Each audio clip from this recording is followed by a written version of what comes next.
अस्सलाम वालेकुम बच्चों। आज फिर से हम पढ़ेंगे परिंदे की फरियाद के कुछ सवालात हैं वो करेंगे। हमने इसके तीनों पार्ट पढ़े, तो आज इसके सवालात जवाबात लिखेंगे हम यहाँ पे ही। मैं साथ साथ आपको पढ़ूंगी और लिखाऊंगी भी, ठीक है। तो चलो, हम पहला क्वेश्चन है इसका, पहला सवाल है, परिंदे को गुजरे हुए ज़माने की कौन कौन सी बातें याद आ रही हैं? कौन कौन सी बातें याद आ रही? हम जवाब लिखेंगे इसका। परिंदे को, हमने उसकी तशरीह भी की, शायर पढ़े। परिंदे को गुजरे हुए ज़माने की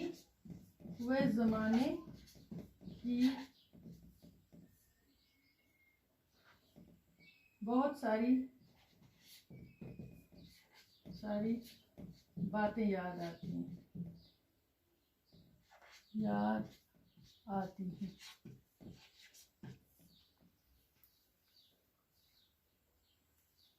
ज़माने का घोंसला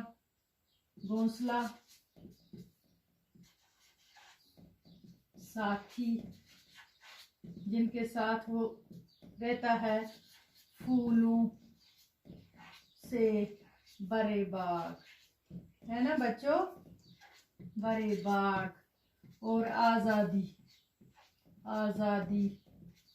याद आ रही है, इसीलिए वो पिंजरे के अंदर तड़पता है, शायर लिखता है। दूसरा क्वेश्चन है इसका, सवाल नंबर 2, ठीक है बच्चों। परिंदा कफस में किसकी आवाज सुनने को तरसता है? परिंदा कफस में किसकी आवाज सुनने की आरज़ू करता है? किसकी आवाज?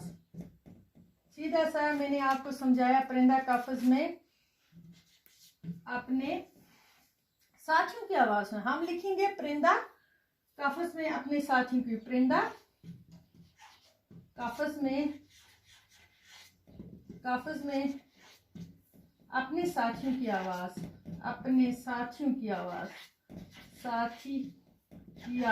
के लिए तरसता है, आवाज सुनने के लिए तरसता है, सुनने की आरज़ू रखता है, या लिखेंगे या आवाज के लिए तरसता है,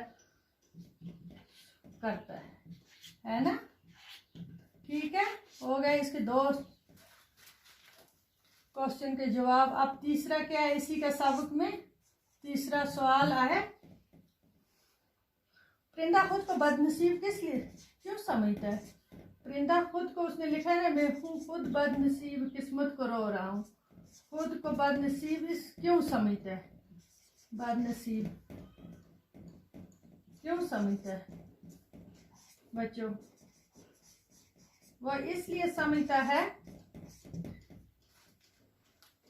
क्योंकि वह दूसरे परिंदों की तरह आजाद नहीं है। ये लिखेंगे हम इसका जवाब। परिंदा खुद को बदनसीब इसलिए समझता है, खुद को बदनसीब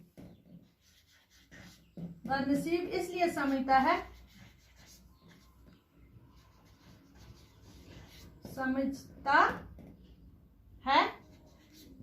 क्योंकि वह दूसरे परिंदों की तरह आजाद नहीं है। दूसरे परिंदों की तरह आजाद नहीं है, आजाद मत है, इसीलिए वो अपने आप को बदनसीब समझता है, बल्कि एक कैदी समझता है। ये भी लिखेंगे, बल्कि एक कैदी समझता है, कैदी है, वो बोलता है मैं कैदी हूँ। तीसरा इसका क्वेश्चन भी हम चौथा भी करेंगे साथ, 4 क्वेश्चन करेंगे हम इसके। क्वेश्चन नंबर 4,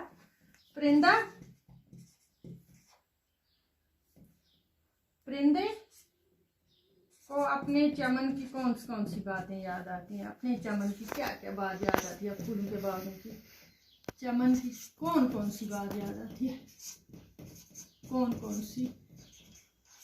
चीज़ें याद आती हैं, हम चीज़ें लिखेंगे, चीज़ें याद आती हैं। क्या क्या याद आती आ रही है,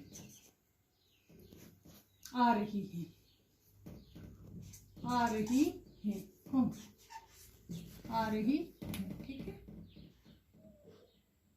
हम लिखेंगे परिंदे को तो बाग आ रहे हैं फूलों के याद, घूमना फिरना आजादी से, काफस में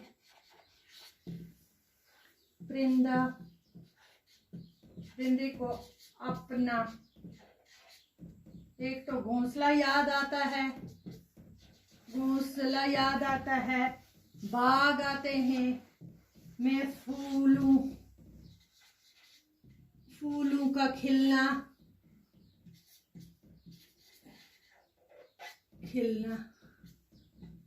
है ना। और क्या आता है, शबनम के कतरे, कतरों का चमकना, शबनम के कतरों का चमकता, और आजादी से बाग में घूमना फिरना। बाग, ठीक है बच्चों, बाग में फिरना याद आता है, आ रहा है। तो हमने ये 4 क्वेश्चन लिखे। ये नज़म अल्लामा इकबाल ने लिखी है। ये नज़म किसने लिखी है, नीचे इसको लिखेंगे। ये नज़म अल्लामा इकबाल ने लिखी है। ठीक है, तो हमारा ये कंप्लीट हुआ है। इसके सवाल जवाब भी हमने किए, मैंने साथ आपको लिखाया। ठीक है, परिंदे को गुजरे हुए ज़माने की कौन कौन सी बातें याद आ रही हैं। परिंदे को गुजरे हुए ज़माने की बहुत सारी बातें याद आ रही हैं। घोंसला, साथी, फूलों से भरे बाग, आज़ादी। दूसरे क्वेश्चन में परिंदा काफिज में किस की आवाज़ को सुनने के लिए आरजू करता है। परिंदा काफिज में पिंजरे में अपने साथी की आवाज़ सुनने को आरजू करता है। काफिज हो गया ना पिंजरा। परिंदा खुद को बदनसीब क्यों समझता है।